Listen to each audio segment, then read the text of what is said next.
जो विपक्ष में कांग्रेस इस टाइम बैठी हुई है और जिनका पूरा गठबंधन बना हुआ है, इन्होंने कभी तब सवाल नहीं किया जब 1947 बंटवारा क्यों किया गया। कांग्रेस के नेताओं से पूछो, अगर इंदिरा गांधी होती तो शायद तुम ही ना होते। क्या पता तुम्हारे बाप दादा की नसबंदी करा दी होती उसने। विपक्ष वाले बैठे पड़ोस की लड़ाई नहीं संभाल सकते और वो सवाल कर रहे हैं मोदी जी से। और विपक्ष को इतना नहीं पता कि तुम कसाब को फांसी नहीं दे पाए, तुम कसाब ने आकर मुंबई में 250 लोगों को मारा, तुम उसका फैसला नहीं कर पाए, उसका बदला नहीं ले पाए, और तुम सवाल उस आदमी से कर रहे हो जिसने 3-3 बार पाकिस्तान को मुंह तोड़ जवाब दे दिया। नमस्कार, बहुत बहुत स्वागत है आप सभी का मुद्दे की बात में। मैं हूं संतोष और आप देख रहे हैं गूंजता भारत। पहलगांव में हुए आतंकी हमले के बाद तमाम जो सियासी घमासान इस समय जो है देश में मच चुका है। वजह क्या है, आइए हम आपको बताते हैं। जिस तरीके से पहलगांव हमले के बाद जो है पाकिस्तान के घर के भीतर घुसकर हमारे वीर जवानों ने उसको ईंट से ईंट बजा दिया। अब हमारे देश के जो नेता प्रतिपक्ष है वो लगातार सवाल खड़ा करना शुरू कर दिया है कि आखिरकार जो सीज फायर हुआ, मोदी जी ने किस बलबूते सीज फायर किया। इस मुद्दे में बात करने के लिए हम तमाम जनता के बीच में हैं। जनता से जानेंगे कि क्या वाकई में जिस तरीके से हमारे वीर सैनिकों ने पाकिस्तान की ईंट से ईंट बजा दी, आज हमें हमारे पाकिस्तान पे हमले के बाद जो है हमारे सैनिकों पे सवाल करना कितना सही कितना गलत। सबसे पहले तो बहुत बहुत स्वागत है। आपने देखा कि तमाम जो विपक्षी नेता हैं अब वो सवाल करने शुरू कर दिए हैं कि सेनाओं ने आखिरकार जो सीज फायर किया या अटैक हुआ, पाकिस्तान के खिलाफ जो कार्रवाई हुई, वो कितना सही है कितना गलत है, क्या कहना चाहेंगे इस पे? देखिए, विपक्ष का काम तो सवाल उठाना है ही। आपने देखा होगा, चाहे बीजेपी सरकार विपक्ष में रही हो, चाहे कोई भी सरकार पार्टी कांग्रेस सरकार विपक्ष में रही हो, उनका काम है सवाल उठाना। ये तो हम मानते हैं उनका काम है सवाल। लेकिन एक बात मैं आपसे ये पूछना चाहता हूँ कि सवाल उसी टाइम क्यों उठता है कि कोई ना कोई कमी छोड़ी जाए। जैसे आपने देखा होगा, पाकिस्तान पे अटैक किया जी, पाकिस्तान के पर अटैक करने से पहले इन लोगों के यही जवाब थे कि भैया हम मोदी जी के साथ हैं, हम देश के साथ हैं, बिल्कुल कीजिए। लेकिन ये बैठ के घर में सवाल उठाने के लिए कमियां तो ढूंढते हैं। आपने देखा होगा, सीज फायर हुआ तो सवाल उठाने शुरू कर दिए। लेकिन इन्होंने, जो विपक्ष में कांग्रेस इस टाइम बैठी हुई है और जिनका पूरा गठबंधन बना हुआ है, इन्होंने कभी तब सवाल नहीं किया जब 1947 बंटवारा क्यों किया गया। इन्होंने कभी सवाल नहीं किया कि पीओके क्यों दिया गया कश्मीर को। इन्होंने कभी सवाल नहीं किया धारा 370 क्यों लगाई गई। कभी सवाल नहीं किया 35 से क्यों लगाया गया। कभी सवाल नहीं किया 93 ब्लास्ट मुंबई में ब्लास्ट हुए, दिल्ली में ब्लास्ट हुए, ट्रेन में ब्लास्ट, सिनेमा हॉल में ब्लास्ट। इन्होंने कभी सवाल नहीं किया। लेकिन इन्होंने सवाल तब शुरू कर दिया कि भाई मोदी जी की सरकार, बीजेपी सरकार कुछ हल्की सी कमी छोड़े और हम इनके पीछे पड़ जाएं। आप खुद जानते हो, राजनीति के अंदर सवाल होते हैं। जो कोई विपक्ष में बैठा, कोई पक्ष में बैठा है, पक्ष में बैठी सरकार से सवाल होते हैं। लेकिन मैं आपसे ये बात पूछना चाहता हूँ कि सेना पे सरकार, मतलब सेना पे सवाल होना चाहिए कभी? बिल्कुल भी हमारे हिसाब से तो कभी नहीं होना चाहिए। हम एक आम जनता के तौर पे आपसे आज बात कर रहे हैं। हमारी तरफ से तो सेना तो आंख बंद करके जो डिसीजन लेती है हमें उनके साथ रहना चाहिए। कभी बोला जा रहा है कि आज पाकिस्तान नहीं उड़ाया, सीज फायर कर लिया, मोदी जी डर गए, सेना डर गई। मेरे को एक बात का जवाब दो, सीज फायर अगर हुआ है तो कोई डिसीजन देख के लिया गया? बिल्कुल। ये वही लोग हैं, जब धारा 370 हटनी थी या राम मंदिर बनना था या कोई भी बड़ी चीज जो फैसला लेना था मोदी जी ने, तो ये सवाल उठाते थे पहले कि कब होगा, हमें डेट बताओ। राम मंदिर के वक्त भी आपने देखा कब होगा। ऐसे युद्ध की बात थी, पाकिस्तान से लड़ाई की बात चल रही थी। पाकिस्तान से आए आतंकवादियों ने जो गतिविधि यहाँ पर करी और हमारे मासूम 26 से 27 लोगों को मारा धर्म पूछकर, तो इन्होंने सवाल तो करना ही था कि भैया कब हमला करोगे, कब हमला करोगे। ऐसे राम मंदिर के टाइम डेट बताओ। मोदी जी ने आज डेट भी बता दी हमले के बाद, पाकिस्तान को चुप भी करा दिया, पाकिस्तान की औकात पाकिस्तान को दिखा दी, उनके आतंकवादियों के ठिकानों को उड़ा दिया। उसके बाद अब ये कमी ढूंढ के आ गए। अब उन्होंने डेट पूछी थी कि हमला कब होगा, मोदी जी ने डेट भी दी, सेना ने डेट भी दी और हमला करके भी दिखाया। अब आपने देख रहे विपक्ष राजनीति चमकानी है, कोई ना कोई तो सवाल करते ही रहेंगे। के नेता है राम गोपाल वर्मा, उन्होंने सीधे तौर पे कह दिया कि ये मोदी का स्ट्रेटजी था, ये ड्रामा था। बिहार में चुनाव है, बंगाल में चुनाव है, तो सेना के पीछ पे जो है हथियार रख के जो है मोदी कहीं ना कहीं इस बार फिर से राजनीति कर रहे हैं और ये एक ड्रामा मात्र। शिवपाल यादव मेरे ख्याल से समाजवादी पार्टी के नेता हैं जी। आपने देखा होगा उनके सुप्रीमो जिनकी आज डेथ हो गई है, मुलायम सिंह यादव जी, उनके रहते हुए सरकार में कार सेवकों को मारा गया। आज तक उसका इंसाफ नहीं मिला, आज तक किसी उनके नेता ने आवाज नहीं उठाई। आज वो लोग सवाल हमसे करने जा रहे हैं जिन्होंने यूपी के अंदर पूरा का पूरा गैंगस्टर, जो गैंगस्टर टाइप का वो होता है रहने का, मतलब गैंगस्टर से डरना, मंथलियां उगाना, रेडियो से पैसे उगाना, वो पूरा का पूरा उनका वहां पर सरकार में ये होता था। आज वो सवाल हमसे कर रहे हैं, हमारे प्रधानमंत्री जी से कर रहे हैं, हमारी बीजेपी सरकार से कर रहे हैं, जिन्होंने पुराने कुकर्मों की सजा आज तक किसी कातिल को नहीं दी। आज एक बात का जवाब दो, शिवपाल यादव जिनकी आप बात कर रहे हो, उनसे इतना पूछो 93 का ब्लास्ट हुआ था, कितनी जगह पर ब्लास्ट हुए थे, शिवपाल यादव जी कहां पर थे? सिनेमा हॉल में ब्लास्ट हुए, दाऊद ने ब्लास्ट कराए, ट्रेनों में ब्लास्ट हुए, हाफिज सईद को उसको छोड़ा गया, कौन सा था, मसूर अजहर, कहाँ था ये?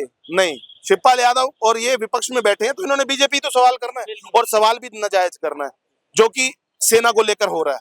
आपने देखा होगा हर कोई राजनीति चमकाने की कोशिश कर रहा है, कह रहा भैया सेना पाकिस्तान को पूरी तरह उखेड़ के क्यों नहीं आई। इनसे इतना पूछो, 2008 में कसाब आया था, कसाब के साथ का इनकाउंटर हो गया, मतलब मार दिया गया था, लेकिन कसाब को जिंदा रखा और 2012 तक 4 साल उनको रोटी भी खिलाई, उसे जेल में भी रखा, उसे वीआईपी ट्रीटमेंट भी दिया। इतनी देर क्यों हो गई विपक्ष से? और दूसरी चीज, उस टाइम तो सरकार कांग्रेस की थी, चाहती तो कांग्रेस भी पाकिस्तान पे हमला कर सकती थी। मोदी जी के यहाँ पर आपने देखा होगा उरी के अंदर क्या हुआ, सर्जिकल स्ट्राइक, उसके बाद एयर स्ट्राइक, कितने दिन के भीतर उन्होंने पाकिस्तान को जवाब दिया। और सबसे बड़ी बात आज ही देख लो आप, 15 दिन के अंदर पाकिस्तान के ऊपर हमला, वो भी लाहौर में घुस के। कभी जिंदगी में सोच सकते हैं ये जो जितने विपक्ष वाले बैठे हैं, पड़ोस की लड़ाई नहीं संभाल सकते, और वो सवाल कर रहे हैं मोदी जी से, जिन्होंने 15 दिन के अंदर पाकिस्तान जैसे आतंकवादी देश को जवाब दिया, घर में घुस के मारा, लाहौर में घुस के मारा, कराची में घुस के मारा, उनके जो स्टेडियम थे वो उड़ा दिए। इसके बाद भी इन्हें जवाब चाहिए, वो जवाब भी मिल जाएगा बहुत जल्द। कांग्रेस के नेता कह रहे हैं कि इंदिरा गांधी यदि होती तो शायद मोदी से कुछ न कुछ बड़ा करती। कांग्रेस के नेताओं से पूछो, अगर इंदिरा गांधी होती तो शायद तुम ही ना होते। क्या पता तुम्हारे बाप दादा की नसबंदी करा दी होती उसने, इमरजेंसी लगा के तुम्हारे बाप दादाओं को अंदर डाल दिया होता जेल के अंदर। इंदिरा गांधी होती तो शायद वो जो 56 सैनिक आज तक जिनका नहीं पता चला 71 की लड़ाई के बाद, आज तक जिनका नहीं पता चला, अगर इंदिरा गांधी होती तो शायद आज हमारे सैनिकों का भी ना पता होता, जैसे पहले गायब हुए हैं। ये इंदिरा गांधी को आयरन लेडी बोलने वाले लोग जो आज बैठे हुए हैं, घर में बैठ के पॉपकॉर्न खाते हैं, चाय पीते हैं और कहते हैं इंदिरा गांधी महान थी, उनसे इतना तो पूछो, अगर इंदिरा गांधी महान थी तो उसे मारा क्यों गया? अगर उनके परिवार के क्रांतिकारी लोग थे, उन्होंने देश के लिए कुर्बानियां दी हैं, तो नेहरू क्यों मरा? गांधी को गोली क्यों मारी गई? राजीव गांधी को बम से क्यों नहीं उड़ाया गया? आज तक बीजेपी के किस नेता को बम से उड़ाया गया? बीजेपी के किस नेता को, किस प्रधानमंत्री को? और बात रहती है सिक्योरिटी कोलैप्स की, उनसे इतना पूछो, जब तुम्हारी सरकार थी, तुम्हारे घर में आके तुम्हारे पीएम को मार के चले जाते थे, तुम सवाल नहीं कर पाते थे।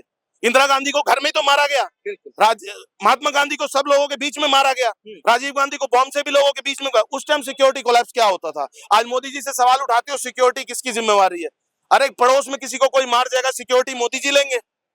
अगर तुम्हारे घर के अंदर ही कोई साला आतंकवादी बन के बैठा हुआ है, 20 साल से रोटी खा रहा है, उसे कैसे पहचानोगे? तो सवाल करना नाजायज है।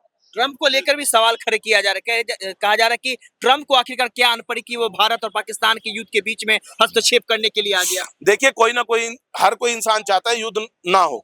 युद्ध भलाई का मतलब आपने देखा होगा कि जनता का बहुत नुकसान होता है, देश का बहुत नुकसान होता है अगर युद्ध होता है, और देश 20-20 साल पीछे चले जाते हैं। हाँ। अब अमेरिका आपने देखा है, अमेरिका तो पहले ही देख चुकी है सब कुछ। आपने देखा होगा परमाणु युद्ध हुआ जापान के अंदर, क्या हाल हुआ था, कितने लोग मरे थे, लोग बच्चे तक अपंग पैदा होते थे। युद्ध के फेवर में कोई नहीं रहता, लेकिन अगर हमारे देश के अंदर कोई आकर हमें मार के जा रहा है, हमें छेड़ रहा है, और हम सक्षम है, हमारी सेना सक्षम है, उन्हें जवाब देने के लिए हमारे पास इक्विपमेंट्स हैं, तो हम तो युद्ध करना हमें तो करना चाहिए। लेकिन ट्रंप ने बीच में आकर, हो सकता है जैसा कि सो कॉल्ड विपक्षी बोल रहे हैं कि भाई ट्रंप की वजह से सीज फायर हुआ, तो मैं तो एक बात जानता हूं कि ट्रंप ने अगर सीज फायर के लिए हमारे साथ योगदान दिया है तो उसका बहुत बहुत धन्यवाद। हमने पाकिस्तान को घर में घुस के मारा है, और अगर लोगों की अपेक्षा है कि भाई पाकिस्तान को पूरा खत्म कर दिया जाए, वो लोगों की नहीं है। लोग तो समझ जाएंगे, वो मोदी जी के साथ है, ये अपेक्षा है विपक्ष की। और विपक्ष को इतना नहीं पता कि तुम कसाब को फांसी नहीं दे पाए, तुम कसाब ने आकर मुंबई में 250 लोगों को मारा, तुम उसका फैसला नहीं कर पाए, उसका बदला नहीं ले पाए, और तुम सवाल उस आदमी से कर रहे हो जिसने 3-3 बार पाकिस्तान को मुंह तोड़ जवाब दे दिया। तो क्या लगता है कि आने वाले समय में यदि पाकिस्तान इस तरीके का कायराना हरकत करता है तो मोदी जी की स्ट्रेटजी क्या रहेगी? देखिए, मोदी जी की स्ट्रेटजी बिल्कुल तय है। हाँ। अगर आप दोबारा पाकिस्तान 1% भी ये हरकत करता है तो उसके करने के बाद मोदी जी जो जवाब देंगे, उस जवाब के साथ ये विपक्ष बिल्कुल चुपचाप घर में होगा, दुब दुबा के घर में बैठा होगा। नेहा सिंह राठौड़ का नाम आपने सुना होगा, लोग गायिका है, उन्होंने एक गाना गाया, उसमें उन्होंने कहा कि मोदी जी कायर है। क्या लगता है कि वाकई में मोदी जी कायर है? देखिए, देश के साथ चलने वाले लोग ना, आपको ने देखा होगा, देश के साथ और अपने प्रधानमंत्री जी के साथ चलने वाले लोग यहाँ गला फाड़ रहे हैं। और नेहा सिंह राठौड़ जैसी जिनके कॉलेज में कांड हुए हैं, जिनकी वीडियोस वायरल हुई हैं, उन्होंने तो घर बैठ के गाना बनाना छोटा सा, और आपने देखा होगा कि मोदी जी को पूरी 540 सीटें तो मिली नहीं, 140 करोड़ वोट तो मिले नहीं है। तो मोदी जी के खिलाफत वाले बहुत लोग हैं जो उन्हें उनकी टीआरपी बढ़ाने के लिए उन लोगों को उकसाते हैं, उन लोगों को महान बताते हैं। आपको भी पता है और हमें भी पता है इस वक्त देश के साथ कौन है और कौन नहीं है, ये मीडिया के माध्यम से, सोशल मीडिया के माध्यम से सबको पता है। चलिए जाते जाते मेरा आखिरी सवाल, उन लोगों के लिए क्या कहना चाहेंगे जो सेना पे सीधे तौर पे कायराना हरकत करते हैं और कहीं ना कहीं सवाल खड़े करते हैं? सेना पे सवाल वही करते हैं जिनसे अपने घर के झगड़े और पड़ोस के झगड़े नहीं निपटे जाते। पड़ोस में कोई आके उनके पिताजी पे और माताजी पे या भाई पे किसी पे भी हाथ उठा जाता ना, वो उन झगड़ों को नहीं निपट पाते, वो सेना पे सवाल कर रहे हैं। और सबसे बड़ी बात मैंने आपको बताया ना, विपक्ष वाला प्रोपेगेंडा, राजनीति कैसे चमकाएंगे भाई। जो लिमिटेड वोट्स मिल रहे हैं, मान लो मोदी जी 5 लाख वोट लेते हैं, सामने वाले को 1.5 लाख तो लेने हैं। उन 1.5 लाख लोगों को लुभाने के लिए कोई ना कोई तो सवाल करेंगे ही।